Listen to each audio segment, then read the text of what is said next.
ಇನ್ನು ಕೆಲವೇ ನಿಮಿಷ ಇದೆ. ಸೊ ಏನು ವಿಶ್ವಾಸ ರೀ ನೋಡಿ, ಸುಮ್ಮನೆ ಕೆಲವರು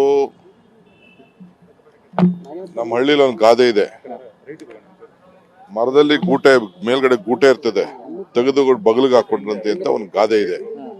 ಹಂಗೆ ಸುಮ್ಮನೆ ಇರ್ನಾರ್ದೆ ಬಿಜೆಪಿಯವರು ಜನತಾದಳದವರು I don't know, politically basic common sense ಇರಬೇಕು. ಇನ್ನು 6-7 ತಿಂಗಳಾಗಿ 8 ತಿಂಗಳಾಗಿದೆ MLA ಗೆದ್ದು, ಅವ್ರಿಗೆಲ್ಲ ಅರಿವಿದೆ.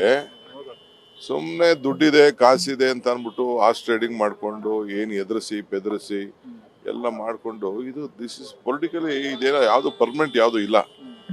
ಪರ್ಮನೆಂಟ್ ಅವ್ರವ್ರ ಭವಿಷ್ಯ ನೋಡ್ತಾರೆ, ಅವ್ರ ಕ್ಷೇತ್ರ ಜನತೆ ನೋಡ್ತಾರೆ. ಆಮೇಲೆ ಇದು ಅಲೈನ್ಸ್ನ ಒಪ್ತಾ ಇಲ್ಲ. ಈ ಅಲೈನ್ಸ್ ಏನಿದೆಯಲ್ಲ, ಅಲೈನ್ಸ್ನ ಜನ ಒಪ್ತಾ ಇಲ್ಲ, ಶಾಸಕರು ಒಪ್ತಾ ಇಲ್ಲ. ಸುಮ್ಮನೆ ಬಲವಂತವಾಗಿ ಇಟ್ಕೊಂಡಿರೋದು ಸರಿ ಇಲ್ಲ. ನಾನೇನು ಹೇಳಕ್ ಹೋಗಲ್ಲ. ಅವ್ರೇನು ಹೇಳಿದಾರಲ್ಲ ಆತ್ಮಸಾಕ್ಷಿ ಮತ ಅಂತ, ಆತ್ಮಸಾಕ್ಷಿ ಮತ ಅವ್ರವ್ರ ಮತ ಅವ್ರವ್ರು ಅದನ್ನೇ ಹೇಳ್ತಾ ಇದ್ರಲ್ಲ, ನಮ್ ಶಿವಶಂಕರಪ್ಪನವರು ಹೇಳ್ತಾ ಇದ್ರು, is A father of all of us. ಅವ್ರನ್ನ ಫೋನ್ ಮಾಡಿ ಏನ್ ಕುಮಾರಸ್ವಾಮಿ ಫೋನ್ ಮಾಡ್ತಾರಂತೆ, ಯಡಿಯೂರಪ್ಪನವ್ರು ಫೋನ್ ಮಾಡ್ತಾರಂತೆ. ನಂಟಸ್ತನ ಬೇರೆ, ಬೀಗ್ತನ ಬೇರೆ, ರಾಜಕಾರಣ ಬೇರೆ. ಒಂದೇ ಅಲ್ಲ, 42 ಜನ ನನಗೆ ರಿಪೋರ್ಟ್ ಮಾಡಿದ್ದಾರೆ. ದರ್ಶನ್ ಇಂದ ಹಿಡಿದು, ಲತಾ ಇಂದ ಹಿಡಿದು, ಇಂಡಿಪೆಂಡೆನ್ಸ್ ಎಲ್ಲ ಇರ್ಲಿ ಓಕೆ, ಅವರೆಲ್ಲ ಮಾಡಿ ಅಸೋಸಿಯೇಟ್ ಮೆಂಬರ್ ಅಫಿಷಿಯಲ್ ಆಗಿ ಕೊಟ್ಟಿದ್ದಾರೆ.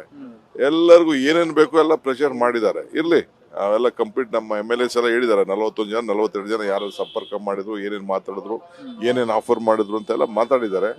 ಅದೆಲ್ಲ ನಿಜಾನ ಒಂದು ಸ್ಟೋರಿ ಪುಸ್ತಕ ಬರೆಯೋಣ. ನ್ಯೂಸ್ ಫಸ್ಟ್, ನಿರ್ಭೀತಿಯಿಂದ ನಿಮ್ಮ ಪರವಾಗಿ.